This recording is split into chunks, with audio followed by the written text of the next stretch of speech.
Let's go, Liltia. Recording in progress. Good evening, everybody. Thank you so much for coming along today, and thank you everybody on Zoom for joining as well. It's an enormous pleasure to be introducing Helen Cornish to talk to us tonight on her research on Wicca and witchcraft communities in the modern UK. And Helen was with us last term already doing, helping out facilitating the panel that we had on anthropology and the environment, and we hope to do more of that in the future. We had to hold on Helen's talk last term because of the UCU strike, so we're especially pleased that she's come back to do it today. Hooray! The best thing is to hand over. Thank you. Thank you very much. Can I just check, because there's another row now behind you. Can you hear me all right? Hooray! So thank you, Camilla and Chris, for inviting me back to come and share some of my research about modern witchcraft and thinking historically. So I'm really looking forward to sharing some of my research and to talk about questions of how we are making histories and how this works when we're thinking about modern witchcraft traditions and historical knowledge. So, to start with, this is the Museum of Witchcraft and Magic in Boscastle in Cornwall, where I've carried out quite a lot of my research. Some of you are nodding, you probably know this place maybe quite well. It's very, very well visited. And it's been in Cornwall for about 70 years now, 60, 70 years? Can't add up. And in the museum is the Wise Woman's Cottage.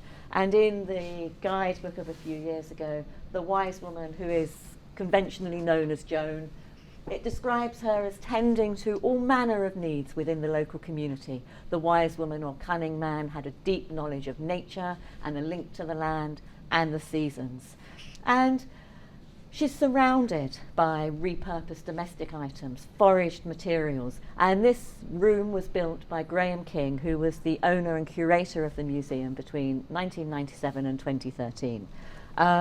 He took over the museum from its founder, Cecil Williamson, who set it up in the 50s, and he took out various displays, reinstalled this cottage, and brought in all sorts of bits of the collection in order to give Joan, the wise woman, these tarot cards in front of her, spells hanging from the walls, all of these things, all of these kind of foraged materials. And at this time, when this was made, the late 1990s, it was a particularly crucial time in reimagining histories of modern witchcraft. And Graham King's installation brought Williamson's collection of folk magic and esoteric belongings of those West Country wayside witches into the light. It made these techniques and skills visible, and it really brought together perhaps this idea of a sensory and experiential heritage. Now today the museum is owned and curated by Simon Costin, and he continues to show us how many of these skills and techniques are working there today. And I'm interested in how these ideas are embraced by today's modern magical religious witches, Wiccans and traditional witches, under all sorts of names, as one particular kind of strand in history making in process.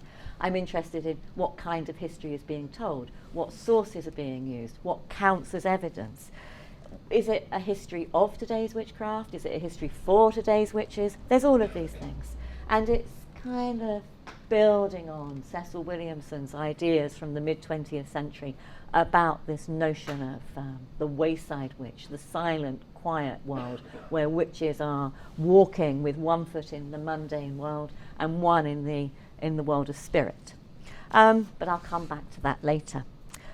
I need to talk a little bit to explain these ideas about contemporary witchcraft as a thoroughly modern magical religious practice, very creative, very inventive, but while simultaneously fashioned as revitalizing traditional, even ancient customs. There are many traditions and labels around, and these also have their own historical trajectories. And I started this research more than 20 years ago, and then it was very common to find labels like Wicca and witchcraft and traditional witch being used in interchangeable ways. People would tell me that, well, Wicca's what you use when you're talking to people who might be a bit scared, and it feels less threatening than witchcraft. And today, 20 years later, you don't hear that so much. People are much more concerned to say Wicca belongs to a very particular kind of lineage, maybe connected to Gerald Gardner or to other mid-20th century witches, whereas traditional witchcraft, as I will go on to explain, has become something that has a very different kind of heritage. And this kind of entangled vocabulary is the thing that I'm really interested in, how these things change, what kind of evidence is used. There are a couple of caveats. My focus is not a revised empirical history. I'm not here to tell you what the history or one of multiple histories of modern witchcraft is. There are plenty of historians who can do that and do that work beautifully. I don't particularly suggest that the history of witchcraft is silenced or forgotten. I think we're all, we're very aware of how much the idea of witchcraft and historical witches are continually being discussed in the media and in popular domains. There might be elements of it that we might want to think about how they are lost or forgotten or silenced, but we're talking about that a lot. So that's maybe another question. What I'm interested in is that really nubbly problem. What is history? How do we calculate it? What kinds of things are used for evidence? How is this sort of dominant historicism based on objective history so central to the claims that we might make? What is seen as authoritative or reliable? Now, there are lots of other anthropologists who are interested in questions of modern magical witchcraft and ideas about magic. And while I am interested in how these things are understood, it is this curiosity about history that drives my questions. But I very quickly learned, I think, that an understanding of magicality was very important to understanding how magical practitioners think about the past. It's well established, as I'm sure you're all very familiar, that versions of history are not stable, official versions are challenged, we have new ideas that are proposed, new interpretations, different evidence arrive, silences are given voice, and so on. But these are always in flux, it's always in process. What counts as those very forms of evidence is unstable, not just the particular interpretations. It always depends, doesn't it, on who is doing the telling and the showing and the looking, the listening, all of these things. I'm interested in how those narrowly defined definitions of history through material traces, empirical evidence, can be expanded. How can we maybe include things like singing or walking? What kinds of ways do we include materiality? What about embodiment or the senses, music, ritual? But these have to work alongside, not alternative to professional histories, empirical histories, myth, story, memory, folklore. I think we don't mistake these for empirical histories, but we have to think about how they are entangled. What are the varieties of historical experiences in the present? So, I'm going to tell you a really simplified story, forgive me, of the ebbs and flows of modern witchcraft historiography since it emerged in the public arena in the mid-20th century. And this is one that draws on empirical histories and ethnographic experience and memory and myth and all of these things. It has been shown by historians such as Ronald Hutton very successfully that modern witchcraft is not an ancient, but it's a highly modern form of spirituality, but fashioned, as I said, as an old religion, one which has spiritual values, ideals, practices of pagan ancestors, at its centre, drawing on earth mysteries, borrowing from New Age principles that focus on personal transformation through creative rituals. Practitioners often take on a polytheistic view of divinity. Many embrace an animistic cosmology where a kernel of liveness inhabits all of the natural world. And there are often perhaps different perspectives on the notion of continuity with the past. So modern witchcraft, framed as a revitalisation of ancient practices. Gerald Gardner here, bursting onto the scene, a retired civil servant with a long colonial history, burst into the British media in the 1950s. He had a very clear origin on this particular kind of witchcraft. He declared that he had stumbled across the surviving remnants of an ancient pan-European fertility cult, witchcraft. He had found it deep in the heart of the New Forest on the south coast of England. Almost exactly, remarkably like the witchcraft cult described by Margaret Murray 20 years earlier in her Witch Cult of Western Europe, an initiatory religion led by priestesses, the old religion of England. Now, Margaret Murray and her speculative methods in the 1920s really had informed a public idea of this continuities of witchcraft. And her entry in the Britannica, the Encyclopedia Britannica, was there from the 30s to, I think, the late 60s, even the 70s, a really long time. So it was very authoritative in many ways, although very disputed by historians. Murray and then Gardner built on 19th century evolutionary anthropologist James Fraser's theory of contagious magic, ideas of mythical king cults and the Green Man, this coherent myth cycle of the death and rebirth of divine king. It echoed James Leyland, is it James? Charles Leyland, an Italian folklorist who declared he had uncovered the evidence for a medieval group of witches.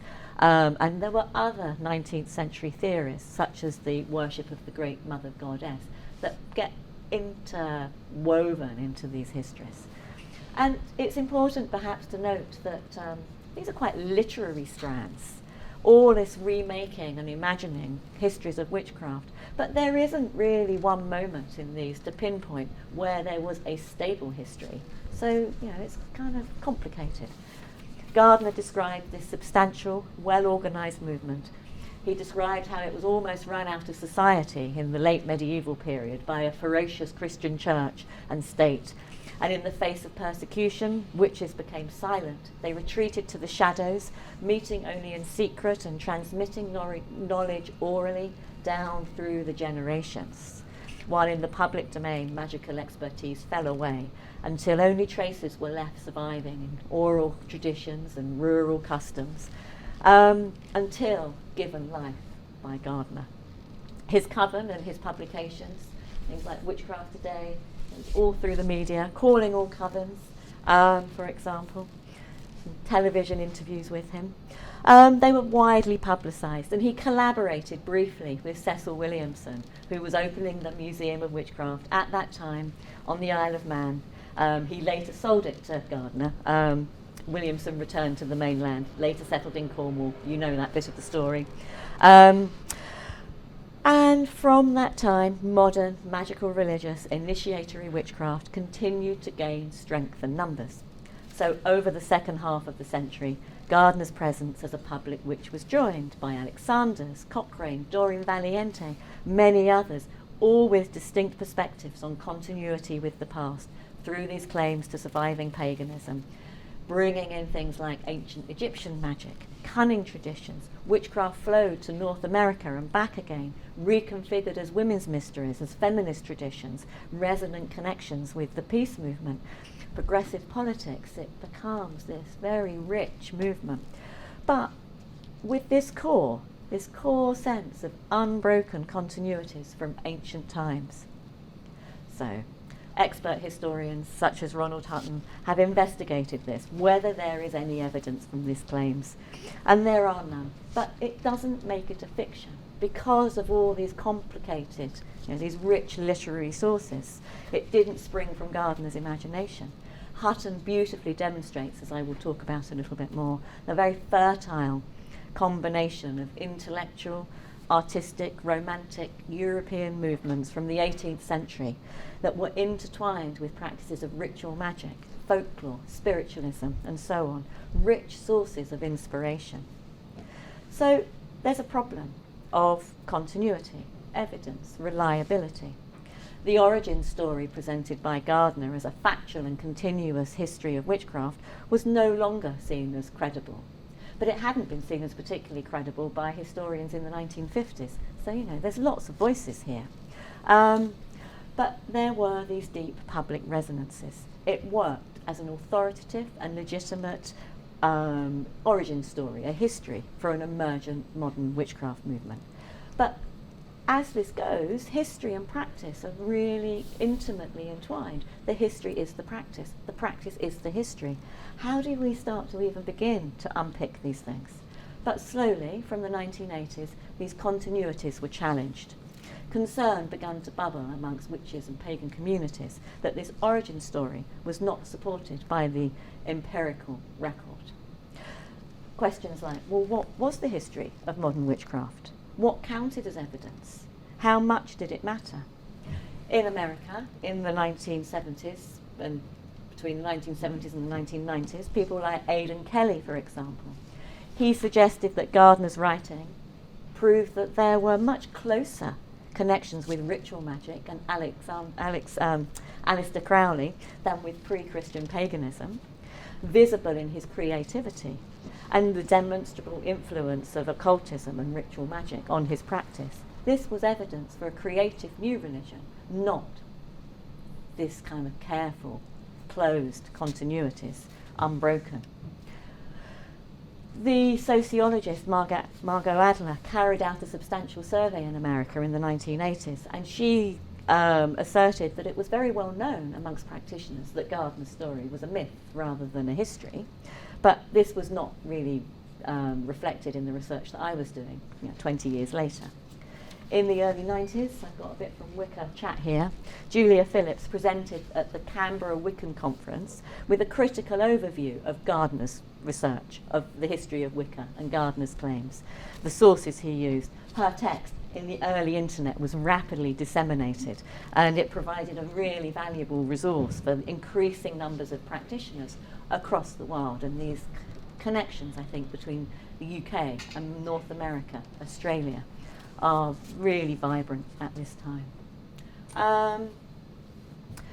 In more scholarly circles, the anthropologist Tanya Larman suggested that London witches deliberately blurred distinctions between history and myth. Susan Greenwood later suggested that they were quite aware of the difference but preferred to honour a past rooted in myth. Other scholars, the anthropologist Sabina Makioko, demonstrated the role of folklore in Gardnerian witchcraft historical practices, and urges readers to recognise the creative value of vernacular practices, simultaneously setting out how claims to unbroken continuity are implausible but manifest at the same time. So,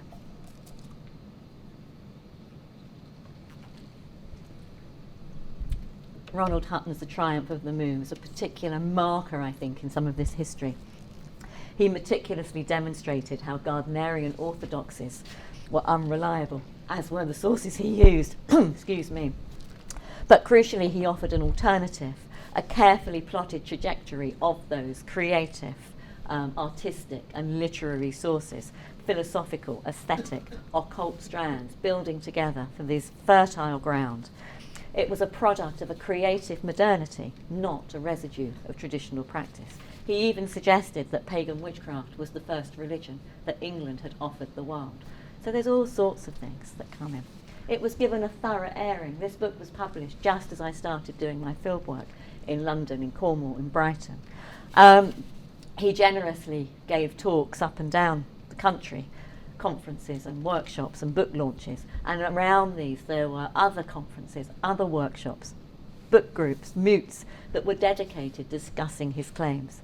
At the Pagan Federation Conference in 2001, which was the 30th anniversary, it was in Fairfield Halls in Croydon.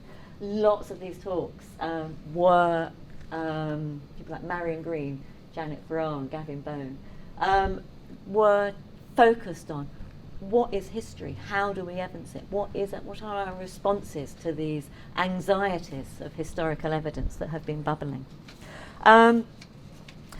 And there were kind of two main camps.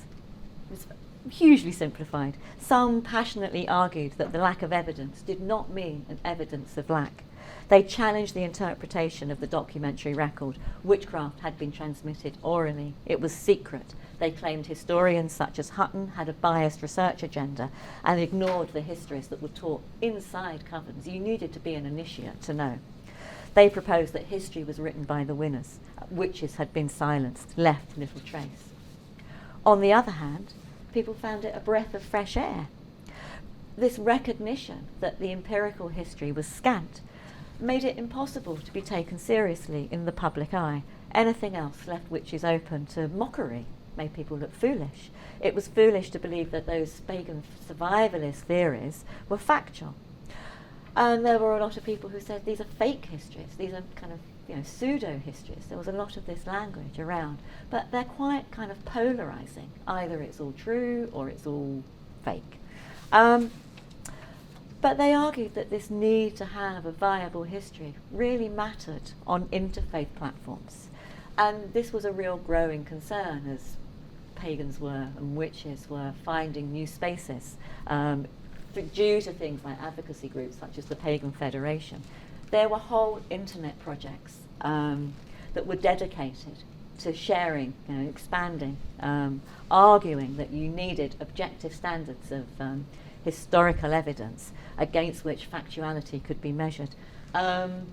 This is really old internet stuff.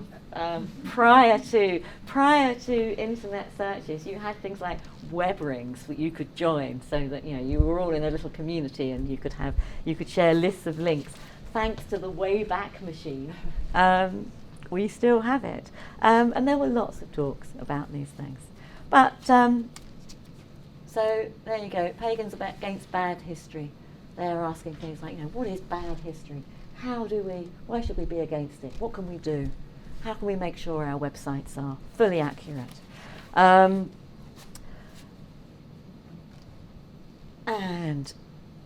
with some notable exceptions, I think. Round about 2005, it was generally accepted by practitioners that those unbroken continuities might offer valuable foundation myths, but not a viable history. Recognition that Gardnerian accounts were at best mythic foundation stories provided some solace for some, but I think over the last 10 years or so, even these ideas have fallen by the wayside a bit. I don't tend to hear them being presented. Please tell me otherwise. But I think it also shows how much these are flowing ideas. But then I have some questions, I think. There are always more questions. What seems like, perhaps, an ordinary account of a historiographical record that is gradually brought up to date, slowly aligned to objective evidence while discarding those outdated ideas. But it's not that simple. I'm not disagreeing with the historians. I'm not suggesting the problem is empirical or on a lack of evidence. My concern is that if we think that, it only emphasises those dominant modes of evidence and it reinforces that soft power of a rationalist historiography. I want to turn to something else. I want to include a more experiential and less logical form of history making, to this kind of more expanded idea. It's a different kind of challenge. And the reason why I have these questions really is perhaps contrary to expectations. The outcome of shining the light of history, of realist histories, onto the history of modern witchcraft didn't mean that I started to hear about those empirical historical foundations. The history of witchcraft didn't seem to become something that was rooted in a very everyday sense of those 18th century artistic creative movements, but it kind of became something else. Things like ancient Egyptian magic started to take precedence, or because I was spending most of my research time down at the Museum of Witchcraft, the role of the wise women, the idea of a more vernacular form of magic, that these things started to dominate the notions of history. So it was another kind of history that was being brought in altogether. There was something else, and these practices were being brought in as a sense that they weren't formal histories, that everybody knew that the histories were, the empirical histories were perhaps scant, or in other places literary. But the history of practice was something that you would take seriously. People had been practicing magic. People had been engaging with otherworldly communications. That these were alternative forms of histories of practice that could elide those empirical accounts. It didn't risk accusations of mistaking myth for history or blurring these categories of knowledge. And you could have a more emotional or embodied or ritualistic attachment to the past. And one of the things that this generated, I think, is this kind of change in vocabulary, these distinctions between a Gardnerian lineage on the one hand and ideas about a more vernacular traditional witchcraft on the other. As is, I think, depicted by, here we go back to Joan in her cottage. And this putting together of this installation by Graham King in the 90s is part of shaping as well as reflecting these changes. I'd just like to take a moment really to step away from my witchcraft discussions and these kind of more expanded histories and think about what it means to do an anthropology of history rather than a historical anthropology. And what it might mean to think of these expanded historicities. And that term itself needs some attention, because I think we're all used to that conventional historians, historicist notion of historicity as being that empirical evidence that we measure against, that is how we evaluate literal factuality.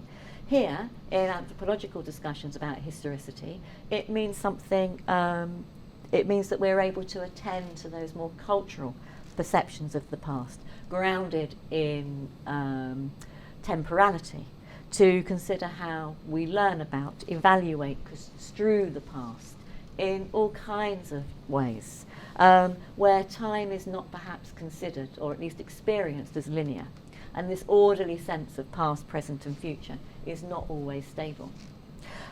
History, as an analytical category, has been an anthropological question since the 1980s, since before we can think of Evans Pritchard in the 1950s even.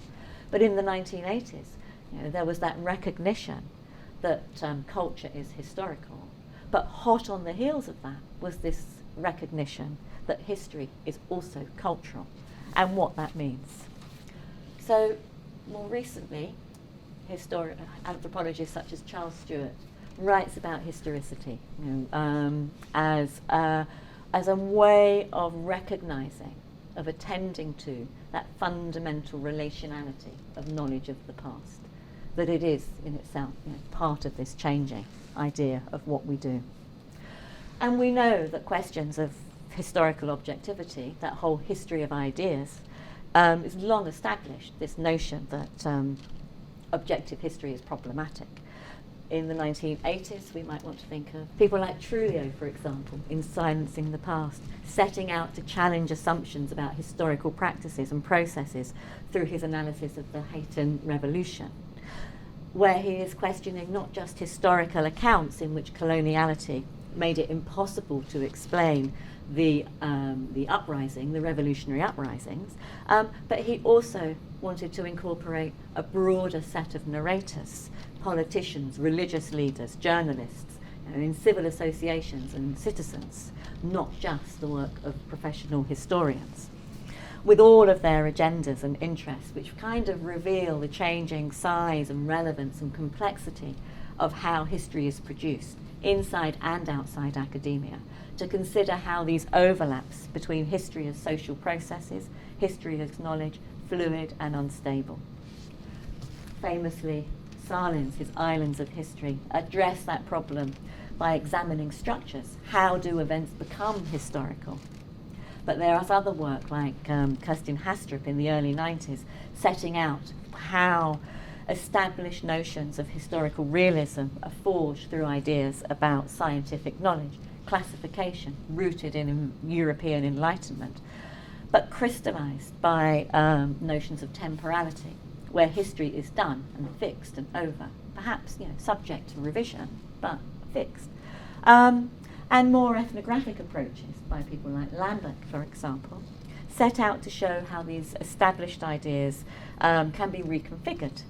Historicity enables a more holistic understanding of history making, paying attention to how the past is articulated, formulated in the present, and how it's apprehended in flow.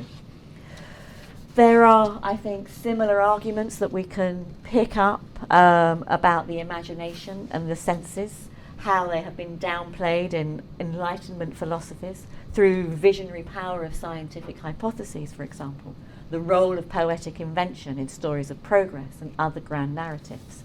We could think of the work of anthropologist Tim Ingold, who takes modern sciences to task for their insistence that the realms of reality and the imagination should not be confused. Susan Greenwood argues and challenges academic theories of magic, marginalised by Western cultural history, how it always fails against rationalist criteria. Instead, she offers magical consciousness and associative thinking, where the imaginal is taken seriously and encourages attention to the interrelatedness of all things. We could think of Sabina Magliocco's account of participatory consciousness and re-enchantment, which is crucial, she says, to our experience of humanity. The ecologist David Abraham, here in his Spell of the Senses, urges readers to recognise that making sense requires essential awareness rather than a literal truth, and he recommends a more animated perspective of the world. And by borrowing from these, I think we can start to situate different questions about historical knowledge, historical experience and practice. Other forms can be included in our scope. We can look at ethnographies of history. Lambert, again, studies how Madagascan spirit mediums bear the burden of the past as they face the future. It erupts through performance and interpretation in rituals. Charles Stewart's ethnography of dreaming on the Greek island of Naxos. Dreams are taken seriously as forms of historical consciousness, as evidence for the retrieval of buried icons that have been found under the emery mines during times of precarity.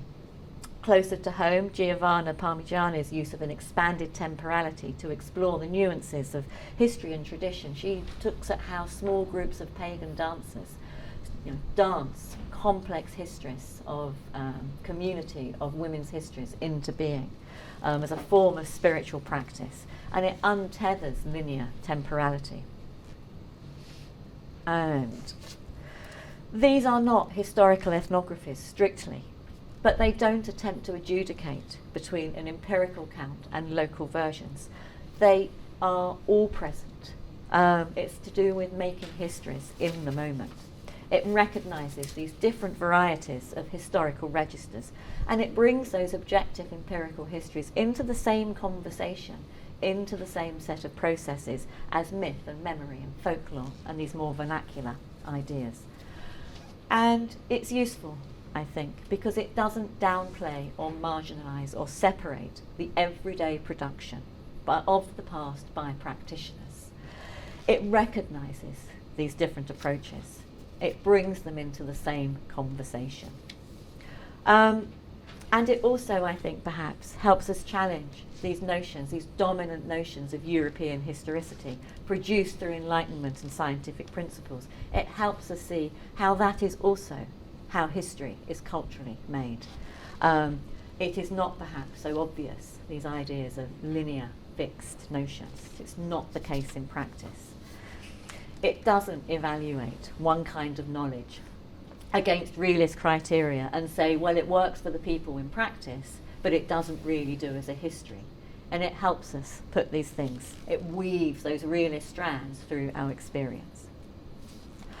I think it's important to say that I'm not arguing that this undermines or challenges totally those objective standards of Western historiography. But what it's doing is it attempts to dislodge them somewhat, to dislodge their dominance in how we understand how historical worlds are made and remade. So we're not measuring always against that standard Western historicism. That it takes into account amateur histories, professional histories, but also it includes the people who don't consider themselves historians of any kind, but we're all making histories. So how does that work? Where do I go now? Back to Joan in the cottage. So as I explained, counter to expectations, I'm not so certain, but counter to something, the outcome of that realist scrutiny of the history of modern witchcraft around the turn of the 21st century was not a dedication to those empirical foundational threads traced by Hutton in Triumph, those intellectual, artistic, esoteric movements. They did not become the things that everybody talked about.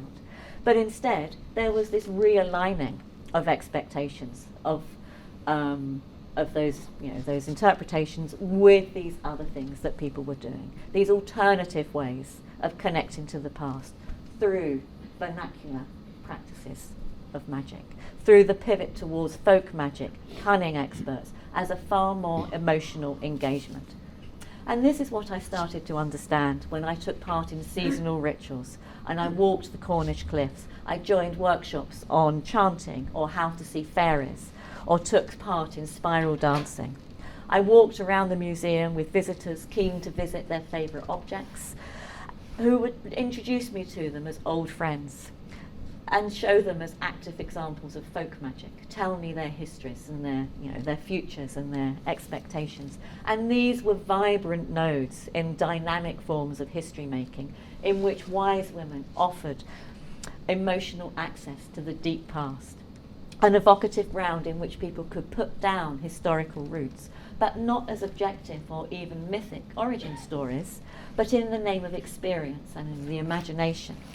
So from this perspective, it didn't matter how people who had engaged with the spirit world had organised in days gone by, it was that they did it that mattered. And as such, it contributed to those kinds of historical experiences that resonate with senses of an inspirited world, an animated world. And it was a refashioned kind of continuity, created these spaces to draw on these more experiential and emotional sources through things like ritual and the landscape, the senses, much more poetical. And there's all sorts of ways in which the landscape around the museum itself is brought into these histories through visiting waterfalls and carvings in the rock face, and the grave of the grave where the skeleton that had once been displayed in the museum is now buried, that is brought into these ways of making histories. But today I'm particularly interested in the rise of the wise woman as an ancestor. Clearly, this notion of a wise woman, of oral folk magic, is not a new trope in thinking through histories of magic and witchcraft. It's well entrenched in a historical reality, but it's a shifting place and a shifting sense in modern witchcraft histories. For Gardner, we can think of how he borrowed from those 19th century survivalist theories and Margaret Murray's arguments. The wise women offered some kind of bridge, but a sort of an objective bridge between antiquity and modernity, a holding place for those remnants of those pagan Neolithic priestesses. The wise women had already featured in those mid-20th century claims about hereditary or traditional practices, offering esoteric knowledge and initiation sometimes. And the cunning folk are never far, I think, from those female soothsayers of 1980s reclaiming histories. They were iconic rebel women, perhaps, demonstrable resistance against the patriarchal power. And the wise women, I think, are also evoked by the rise of solitary practitioners. Modern witches, from the late 80s onwards, untethering from these notions of initiation, that it's spaces to be a solitary practitioner where the wise woman becomes this ancestor. And all of these ideas come into play. But as historians, as Ronald Hutton, Owen Davis, Diane Perkins have pointed out, while there is plenty of evidence of folk magic, of cunning histories in the archives, there is no traceable lineage between cunning folk and modern witchcraft. That any more than there are of those ancient continuities. So according to that conventional realist criteria, this is also part of modern myth making. It's another bad history, and it's another one that those pagans against bad history were also warning against. But because, I think, of this shift in this expanding these historical ideas, then the wise women can become that source of practical ancestry through that experiential history of esoteric knowledge, not through the written record. And this is amplified, I think, throughout other revised displays in the Museum of Witchcraft. There are all sorts of objects, this focus on the wayside witch, the folk witch with one foot in the spirit world and the other in the mundane life of the village. When Cecil Williamson opened his museum in the 1950s, he said that he sought out those grassroots workers of magic, those wise women and witches. He said, call them what you will, but they will contribute to this understanding of the spirit world and of witchcraft. But like Gardner, Williamson's historical accounting, maybe has something to be desired. His acquisition record doesn't necessarily meet the objective standards that we would expect. It is unreliable. He had very lengthy labels. These are Graham's reduced labels. His lengthy labels recounted stories of intrigue and magical histories, and they were full of contradictions. Informants were anonymised, they were heavily disguised, and there was very little trace in the public record. So there are other, perhaps, layers to thinking about this. But researchers who have carried out some quite detailed, formal historical research on some of Williamson's objects usually reveal that there are evidential histories behind this, but this story taking was part of his curatorial practice. And at the heart of the museum, again, we have Joan sitting there, surrounded by these repurposed items, these foraged materials made into light. And I think it is in these objects, I'm just going to come back to that one there, these folk magic, these amulets, these trinkets, protective display, charms and sympathetic magic in these displays, spells to heal, for revenge. It is this that appeals to many visitors, the use of those found objects, repurposed domestic items. You'll find spoons and cauldrons, brushes, mirrors, tambourines and so forth, fishing floats used as objects for scrying, for seeing into the future.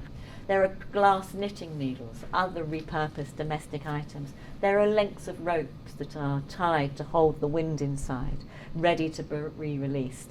There are rowan twigs which are tied with strands of red thread. There's all sorts of wrapped boxes found at crossroads, witch bottles, spirits houses. All of these contain these unseen things. And it works as part of a seasonal round, a sequence of events that follows the annual cycle, the fall of vegetation. We perhaps come back to some of those Fraserian ideas of the solar cycles, the seasonal cycles, and the cottage is decorated through these associated ideas. Williamson said that in seeking out those grassroots workers of magic, the wise women and witches, then the West Country witch was dedicating her life, her whole life, to the close contact and communion with the spirit world. He once described the museum as a spider's web. It drew the visitors inside, and that Graham King's reconfiguration of this, the installation of Joan as this inspiration for craft skills and expertise, radically rechanges this experiential connection with the past, but it brings it to the centre rather than in the shadowy corners where Cecil Williamson had left it. But it's an invitation still, an evocation of these things. So where I'd like to kind of bring these to a close is, while contemporary modern witches have been urged to recognise the limits of documentary history, to recognise that 20th century formation as a highly creative process, this recognition that it doesn't have ancient roots. At the same time, there are these alternative ways to engage with the deep past. and rather than seeing it as fixed and linear, taking up these more embodied and emotional ways, approach the past through these expanded historicities, through walking, through materiality. And I want to leave you with a poster from Cecil Williamson's time that is now for sale in Simon Costin's museum. This kind of come, drink from the cup of forbidden knowledge, this invocation to magical practice. But I think it also helps shift these ideas about history and expanded historicities, and this notion of how do we know, or how do we evaluate these different criteria? How does the past become available through these forms of presence and practice to understand through feelings and emotions and through the imagination rather than through objective looking? So I think of those walks that I took, or the different kind of ideas about practice, and they become ways of thinking about connecting to the past, about telling these stories. It's not, I think, either history or something else, but it's about these different ways of thinking through and experiencing with the past under these varieties of dynamic and expanded historicities. And that's what I want to leave you with. Thank you all very much.